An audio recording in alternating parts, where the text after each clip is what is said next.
बिस्मिल्लाहिर्रहमानिर्रहीम। अस्सलाम वालेकुम जी, कैसे हैं आप सब। उम्मीद करती हूँ अल्लाह ताला के करम से सब खैर खैरियत से होंगे। आज हम बनाएंगे रेशेदार और मज़ेदार बीफ शामी कबाब की रेसिपी। ऐसी आसान तरकीब बताऊंगी कि आपके कबाब ना ही बिखरेंगे, ना टूटेंगे, ना ही ऑयल में जाके खुलेंगे। घर के ही चंद बेसिक मसालों का इस्तेमाल करते हुए ऐसे शानदार कबाब बना के रेडी करेंगे, जो भी खाएगा वो ये ज़रूर पूछेगा कि आपने ये शामी कबाब किस रेस्टोरेंट से मंगवाए हैं। शामी कबाब के अंदर रेशा कैसे लाना है, कौन सी ऐसी गलती है जो हम लोग करते हैं और हमारे शामी कबाब रेशेदार नहीं बनते, आज मैं आपको मुकम्मल गाइड करूंगी। मेक एंड फ्रीज रेसिपी है। माह रमजान में सहरी टाइम पे और अफ्तार टाइम पे खाने के लिए ये एक बेहतरीन रेसिपी है। बच्चों को लंच बॉक्स में देने के लिए बेहतरीन आइडिया है, क्योंकि बच्चों के लंच बॉक्स की टेंशन तो सारा साल चलती रहती है। वीडियो में मैं हमेशा की तरह बहुत सारी टिप्स एंड ट्रिक्स शेयर करूंगी, तो वीडियो को फुल वॉच करें, कोई भी पार्ट स्किप मत करें। वीडियो पसंद आए तो लाइक और शेयर लाजमी करें और चैनल को सब्सक्राइब भी कर दें। तो चलिए चलते हैं अपने किचन में और आज के मज़ेदार से रेशेदार से बीफ शामी कबाब की रेसिपी को घर पर बनाना सीखते हैं। बिस्मिल्लाहिर्रहमानिर्रहीम। तो मज़ेदार और लजीज शामी कबाब बनाने के लिए यहाँ पर हमें कुछ खड़े मसालों की ज़रूरत है। 2 तेज़पात ले लिए हैं, 2 टेबलस्पून साबुत धनिया ले लिया है, 1 टेबलस्पून साबुत सफ़ेद ज़ीरा ले लिया है मैंने, और 2 से 3 अदद बड़ी इलायचियाँ ली हैं, 3 टुकड़े दालचीनी के लिए हैं, 8 से 10 गोल वाली लाल मिर्चें ले ली हैं। खड़े मसालों के बाद अब हमें ज़रूरत है एक मीडियम साइज़ की प्याज की, 8 से 10 लहसुन के जवे, 3 से 4 हरी मिर्चें हैं और 3-4 टुकड़े हैं अदरक के। अब चलते हैं नेक्स्ट स्टेप की तरफ। नेक्स्ट स्टेप में हमें कुकर चाहिए। कुकर में मैं शामिल करूंगी 1.5 किलो के बराबर बीफ। यहाँ पर मैंने बीफ के बड़े बड़े पीसेस करवाए हैं और अब हम इसमें शामिल कर देंगे खड़े मसाले। मसाले डालने के बाद हम इसमें शामिल करेंगे वेजिटेबल्स। तो यहाँ पर मैं सबसे पहले बीफ को गलाऊंगी, क्योंकि मैंने बीफ के बहुत बड़े बड़े पीसेस लिए हैं। दाल का इस्तेमाल अभी हम नहीं करेंगे। और साथ ही में शामिल कर दूंगी नमक और 1 चम्मच भर के मैं इसमें डाल दूंगी गरम मसाले का। और अब हम इसमें शामिल कर देंगे 1.5 से पौने 2 गिलास के बराबर पानी, या फिर 2 गिलास पानी शामिल कर दें, क्योंकि बीफ के बड़े पीसेस हैं, गलने में थोड़ा सा टाइम ले जाएंगे। तो अच्छे तरीके से मिक्स कर लेंगे पानी डालने के बाद, और मैं इसको कवर लगा दूंगी और कवर लगा के मैं इसको छोड़ दूंगी पकने के लिए तकरीबन 20 से 25 मिनट तक, या फिर उतनी देर पकाना होगा जब तक कि बीफ जो है वो मुकम्मल तौर पे टेंडर ना हो जाए। और ये चना दाल है, वजन में 700 ग्राम के बराबर है। बीफ लिया है मैंने 1.5 किलो और चना दाल मैंने उससे हाफ क्वांटिटी में ली है। ठीक है, ये मैंने 2 घंटे पहले अच्छे तरीके से धो के भिगो दी थी और आप देख सकते हो कि ये काफी हद तक नरम पड़ चुकी है। दूसरी तरफ कुकर का टाइम पूरा होने के बाद कवर हटाएंगे। बिस्मिल्लाहिर्रहमानिर्रहीम। ये देखिए जी, ये जो बीफ के पीसीज हैं वो काफ़ी हद तक नरम हो चुके हैं। ये देखें, हल्का सा प्रेस करने से ही पीस जो है वो अलग हो रहा है। तो बीफ यहाँ पर गल चुका है, तकरीबन 30 मिनट लगे हैं इसको गलने में। और इस पॉइंट पर बीफ को मुकम्मल तौर पर गलाने के बाद यहाँ पर मैं दाल शामिल करूंगी। अगर मैं दाल को स्टार्ट में ही बीफ के साथ डाल देती तो दाल ने मलिया मेट हो जाना था। और इस टाइम पे हम दाल को सिर्फ 5 मिनट का प्रेशर देंगे। तो 1 गिलास पानी डालने के बाद मैंने कवर लगा दिया है। 5 मिनट के बाद कवर हटाएंगे तो यहाँ पर आप देख सकते हो दाल जो है वो मुकम्मल तौर पर नरम हो चुकी है और पानी का एक भी कतरा नहीं दिख रहा, यानी कि जो हमने पानी की मिकदार डाली वो बिल्कुल परफेक्ट रह गई है। और दाल भी आप देख सकते हो कि कितनी गल चुकी है, बिल्कुल टेंडर हो गई है। तो चलते हैं किसी बड़े सी परात में, किसी बड़े से थाल में इसको निकाल लेंगे ताकि ये थोड़ा सा ठंडा हो। परात में निकालने के बाद चम्मच की हेल्प से थोड़ा सा फैला लें और इस पॉइंट पर जो भी खड़े मसाला जात हमने इसमें ऐड किए थे वो हम निकाल लेंगे, जैसा कि तेज़पात है, दालचीनी के टुकड़े थे या बड़ी वाली इलायची थी, क्योंकि इन तमाम साबुत मसालों की लज्जत और खुशबुएं हमारे इस बैटर में आ चुकी हैं। अब हमने शामी कबाब के इस बैटर को पीसना है। तो इसको पीसने के लिए मैंने कूंडी डंडे का इंतखाब किया है, क्योंकि मुझे शामी कबाब के अंदर रेशा चाहिए। अगर मैं कूंडी डंडे के अंदर पीसूंगी तभी शामी कबाब के अंदर रेशा बनेगा, और अगर मैं चॉपर का इस्तेमाल करूंगी तो शामी कबाब का जो रेशा है वो बिल्कुल कट जाएगा। फिर शामी कबाब की स्पेशलिटी खत्म हो जाएगी, फिर ऐसा फील होगा कि कीमे से बनाए गए हैं। ठीक है, तो थोड़ी सी मेहनत कर लें, इंशाल्लाह ताला बहुत अच्छा रिजल्ट मिलेगा आपको। या फिर घर के दूसरे अफराद की मदद से भी ये काम जल्दी से निपटाया जा सकता है। ठीक है, अब आपकी मर्जी है, आप जैसे भी इसको बनाना चाहें। मैं तो आपको यही रिकमेंड करूंगी कि आप कूंडी डंडे में ही कूटें इसको, तभी मज़ेदार और रेशेदार बन के रेडी होंगे। तो यहाँ पर मैं आपको रिजल्ट दिखा देती हूँ कि जब मैंने इसको कूंडी डंडे में कूटा है तो क्या रिजल्ट मिला है। ये देखें जी, आप इसका रेशा देखें, माशाल्लाह, ये देखें जी, बेहतरीन, सुभान अल्लाह।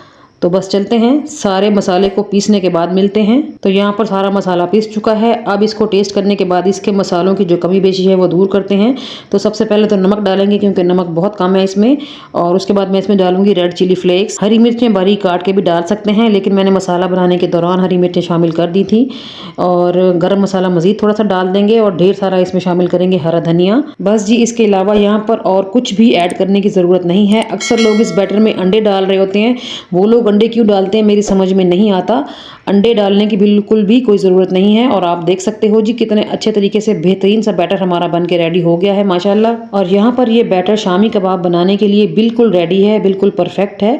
तो थोड़ा सा पोर्शन लेंगे हाथों में और प्रेस करते हुए, गोल घुमाते हुए शामी कबाब की शेप दे देंगे। तो यहाँ पर मैंने सारे कबाब हाथों में ही बनाए थे, ना ही मैंने कोई सांचा इस्तेमाल किया और ना ही कोई शॉर्टकट ढूंढा, क्योंकि हाथों की मदद से हम बैटर को प्रेस करके शामी कबाब की शेप देंगे ना, तो ये ऑयल में जाके बिल्कुल भी नहीं खुलेगा, ना ही कहीं गिर के टूटेगा। आप आजमा के देख लें। यहाँ पर हमारा एक शामी कबाब बन के रेडी है माशाल्लाह से। आप देख सकते हैं कितनी कमाल की लुक है और कितना परफेक्ट है, इसमें कोई एक भी क्रैक नहीं है। तो इसी तरह ही मैंने हाथों की मदद से सारे शामी कबाब बना के रेडी कर लिए थे माशाल्लाह।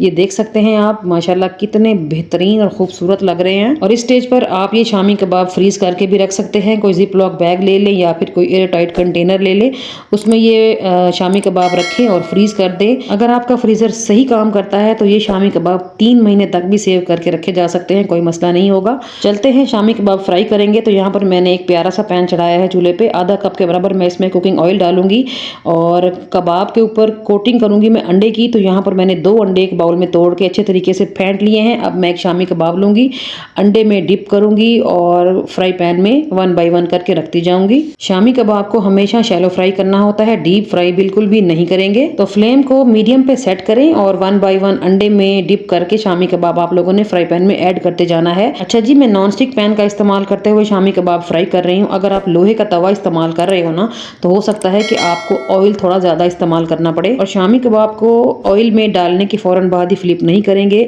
1 से 2 मिनट के लिए एक साइड से शामी कबाब को फर्म होने दें। जैसे ही आपको लगे कि नीचे से अंडा पक चुका है, कलर भी चेंज हो गया है, तो फिर आप किसी टोंग की या चम्मच की हेल्प से आप इनको फ्लिप करते जाएं। फ्लेम को मीडियम पे ही रखना है, बिल्कुल भी नहीं छेड़ना। मीडियम फ्लेम पे ही आप इनको फ्लिप कर करके पकाते रहें उतनी देर जब तक कि दोनों तरफ से शामी कबाब का अच्छा प्यारा सा सुनहरा कलर ना आ जाए। तो 3 से 4 मिनट में मेरा एक बैच बन के रेडी हो गया था माशाल्लाह से। आप कलर देख सकते हो कितना बेहतरीन आ रहा है। बीफ शामी कबाब बनाने की मैंने आपको बहुत ही सिंपल और सादा रेसिपी बताई है। मैंने इसमें कोई रॉकेट साइंस नहीं बताई। ये बिगिनर्स के लिए है, ये बैचलर्स के लिए है, जो लोग बैरून मुल्क रहते हैं, खुद ही काम करना पड़ता है, उनके लिए ये बहुत ही आसान और मज़ेदार रेसिपी है। कोई भी बैचलर या कोई भी बिगिनर पहली बार में ही ये बीफ शामी कबाब परफेक्ट बना के रेडी कर लेगा।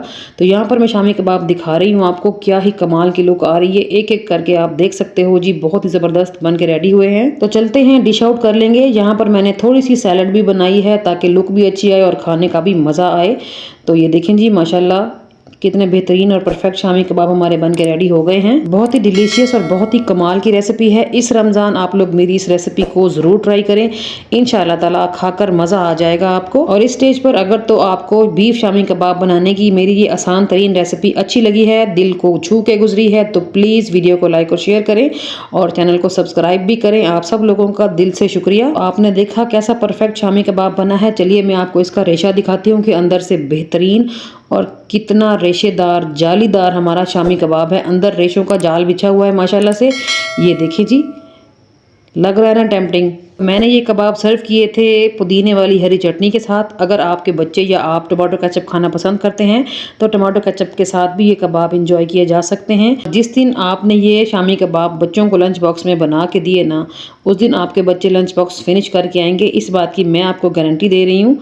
तो ये थी मेरी आज की रेसिपी। एक बार ज़रूर ट्राई करें, जब भी ट्राई करें फीडबैक दें और साथ ये भी बताया करें कि आप लोग मेरी रेसिपीज़ को दुनिया के किस कोने से बैठ के देखते हैं। मुझे आप लोगों के बारे में जान के दिली खुशी महसूस होती है। तो चलती हूँ, आज के लिए इतना ही। कल फिर मुलाकात होगी किसी और अमेजिंग और मज़ेदार सी रेसिपी के साथ। तब तक अपना और अपने प्यारों का रखें ढेर सारा ख्याल, मुझे रखें दुआओं में याद। ओके जी, अल्लाह हाफिज़, थैंक्स फॉर वॉचिंग।